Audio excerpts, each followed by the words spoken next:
캡틴 손흥민의 존재감이 토트넘에 얼마 남지 않은 여름 이적 시장에도 엄청난 영향력을 끼치는 모양입니다. EPL 여름 이적 시장이 이제 딱 하루 남았는데요. 영국 시간으로 9월 1일 23시에 마감됩니다.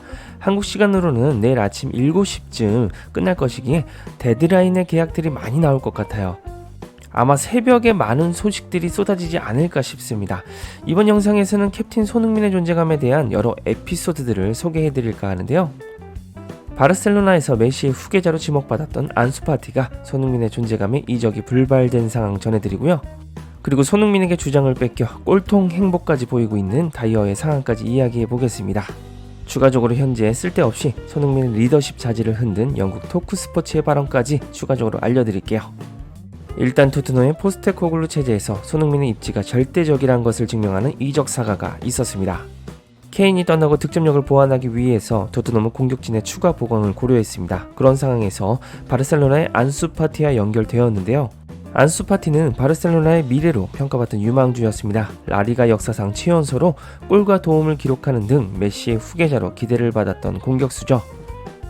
이런 바르셀로나의 기대감을 증명하듯 안수 파티는 등번호 10번을 부여받기도 했습니다. 하지만 부상이라는 악재가 겹치면서 기대감만큼 활약을 펼치지 못한 안수 파티였습니다. 지난 시즌에도 주로 교체로 출전했고 큰 활약이 없었는데요. 때문에 이번 시즌도 3경기 모두 교체로만 그라운드를 밟았습니다. 총 출전 시간이 47분에 불과합니다. 때문에 바르셀로나는 출전 기회를 늘려주기 위해 파티의 임대를 진행시켰죠. 여기에서 파티의 에이전트인 멘데스가 토트넘과 이적을 놓고 협상에 돌입했다는 소식이 전해졌었습니다. 파티가 들어온다면 공격진의 뎁스가 더 강해지는 것은 분명했습니다. 하지만 연봉 지급 방식이 문제였으며 가장 중요한 것은 손흥민의 존재감 때문이었나 봅니다. 파티가 토트넘과 협상을 하다가 브라이튼 임대 이적으로 틀어버렸는데요. 외신들의 평가 자체가 토트넘 행이 파티의 출전 시간에 문제를 발생시킬 것으로 봤습니다. 스페인 풋볼 에스파냐에 따르면 파티에게 브라이튼 이적이 더 효과적일 것이다. 토트넘은 캡틴 손흥민이 있다. 그의 존재로 출전 시간이 더 제한될 것이라고 전했죠. 리버풀 출신 스티브 니콜은 ESPN을 통해 파티는 토트넘 베스트 11에 포함될 수 없다. 전혀 가능성이 없다. 파티를 베스트 11에 포함시키기 위해 손흥민을 뺄 것인가? 제임스 메디슨조차도 앞지를 수 없다고 말했습니다. 결국은 손흥민의 존재감으로 인해 바르셀로나보다도 출전 시간을 더 얻지 못할 것이라는 평가가 불발의 이유였습니다. 결국 파티는 브라이튼의 데제르비 감독과 합류할 것 같습니다. 데제르비 감독이 파티에게 5번이나 전화를 걸어서 팀에서의 역할과 계획에 대해서 설득했다고 하네요.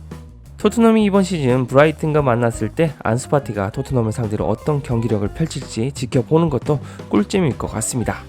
자, 이번에는 최악의 꼴통 행보를 선보이고 있는 에릭 다이어에 관한 이야기입니다. 다행히도 다이어를 원하는 팀이 있었다고 합니다. 지난 시즌 잉글랜드 챔피언십에서 우승을 차지하며 승격된 번니입니다. 맨체스터 시티의 레전드 수비수 출신의 감독 콤파니가 감독으로 있는 그 팀입니다. 콤파니는 포스테코글루 감독 선임 전에 토트넘 감독 후보이기도 했던 감독입니다. 콤파니도 옛스승 펩 가르디올라의 축구에 영감을 받아 비슷한 전술을 구사하기도 했으니까요. 하지만 시즌 초반 2연패를 당하면서 수비진의 보강을 노리고 있습니다. 2경기 6실점이라는 치명적인 수비 단점이 있었기 때문인데요. 따라서 재정 여력이 그렇게 좋지 않은 번니가 토트넘의 방출 대상인 다이어를 노렸습니다. 다이어의 실력보다는 그의 오랜 EPL 경험과 큰 목소리가 리더십에 도움이 된다고 느꼈던 모양입니다. 그러나 토트넘이 에릭 다이어의 임대 영입을 하겠다는 번니의 제안을 거절했다는 충격적인 소식이 전해졌습니다. 디 애슬레틱은 토트넘이 다이어에 대한 임대 제안을 거부했다라고 밝혔는데요. 다이어의 방출을 가장 원했던 것이 토트넘인데 이유가 무엇일까요? 다이어는 현재 토트넘과 계약이 딱 1년 남았습니다. 토트넘 입장에서는 재계약을 맺을 생각이 아니라면 이적료를 받고 판매해야 합니다. 최근 바이에른 뮌헨과 링크가 되었던 다이어인데요. 해리 케인이 골프 친구 다이어의 영입을 투엘 감독에게 추천했다는 소식이 있었습니다. 그런데도 현재 이 소식도 옅어지고 있는 가운데 다이어와 연결되는 링크들이 대부분 임대입니다. 충격적이게도 이런 다이어의 임대 링크들은 그의 의도였습니다. 영국 스카이 스포츠의 리알 토마스는 다이어의 꼴통 행보를 소개했습니다.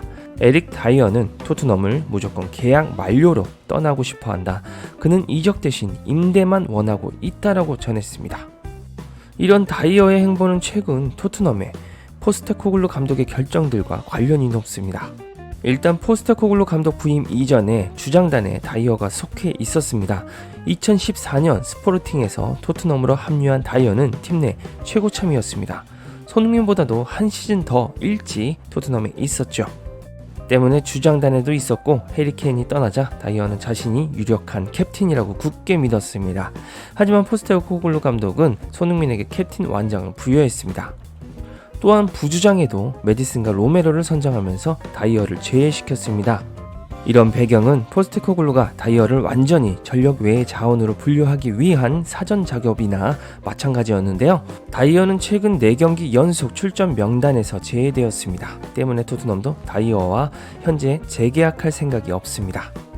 이런 일련의 과정에서 분개한 다이어가 꼴통 행보를 시작했습니다. 다이어가 토트넘에 계속 있고 싶어 하기에 이적을 진행하지 않기로 한 것인데요. 토마스 기자는 여전히 다이어의 영입에 관심을 보이는 구단은 있다. 하지만 선수 본인이 팀을 떠날 마음이 없다. 다이어는 토트넘에서 계속 있고 싶어 하기에 계약 만료로 버틸 것이다. 그는 팀을 떠나도 오직 임대로 나가길 원한다. 반면 토트넘 구단은 선수를 임대로 보내는 것에는 전혀 관심이 없다. 다이어는 토트넘 센터백에서 4-5번째 후보로 사실상 출전 기회가 없을 것이다. 다이어는 리그컵에서도 명단 제외였다. 그리고 역 오퍼한 미네는 그를 영입할 마음이 없다라고 밝혔습니다. 와, 막장이네요. 정말 팀에 오래 있었고 자신의 실력이 감독을 설득시킬 만큼 충분치 못하다면 구단을 위해 이적료를 남기고 떠나야죠. 그게 토트넘을 위한 충성심 아니겠습니까? 그런데 이적을 절대 안하고 임대로만 갔다가 토트넘 계약 만료를 기다리겠다니. 현재 주장의 역할을 맡고 있는 손흥민이 다이어를 훈련장에서 마주칠 때마다 정말 불편한 상황이 아닐 수 없겠습니다. 다이어는 저 자리가 내 자리인데 생각할 텐데 아직 다이어는 자신의 전성기가 안 왔고 오는 중이라고 천명했습니다. 다이어의 근거 없는 자신감이 토트넘 훈련장에서 어떤 포스를 낼지 안 봐도 비디오입니다. 손흥민의 골치가 아플 텐데요. 그런데 여기에 카라바오컵 탈락 후 영국에서 손흥민의 리더십마저 근거 없이 흔들었습니다. 영국 토크스포츠의 패널 벤 플래처는 토트넘이 리그컵에서 탈락했다. 손흥민이 과연 주장의 자격이 있는지 의문을 갖는 목소리가 나오고 있다. 써는 환상적인 선수이지만 리더십 스킬이 떨어진다. 몇 가지 의사결정이 아쉬웠다. 손흥민이 결과에 책임이 있다고 주장했습니다. 이건 무슨 멍멍이 짖는 소리인지 모르겠습니다. 70분이 넘는 시간에 뒤늦게 투입되어 뭘 할 수 있는 시간도 없었는데 리더십 스킬은 왜 걸고 넘어지는지. 아마 이런 부분은 역시나 저희 시청자분들이 예측한 총대에 관한 문제일 것 같습니다.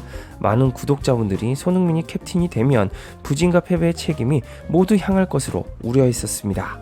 토트넘의 카라바오컵 탈락의 책임을 돌릴 곳이 필요했고 그냥 캡틴 손흥민을 흔들며 해소했던 모양인데요. 포스테코글루 감독마저도 손흥민의 리더십을 인정했는데 구질구질하군요.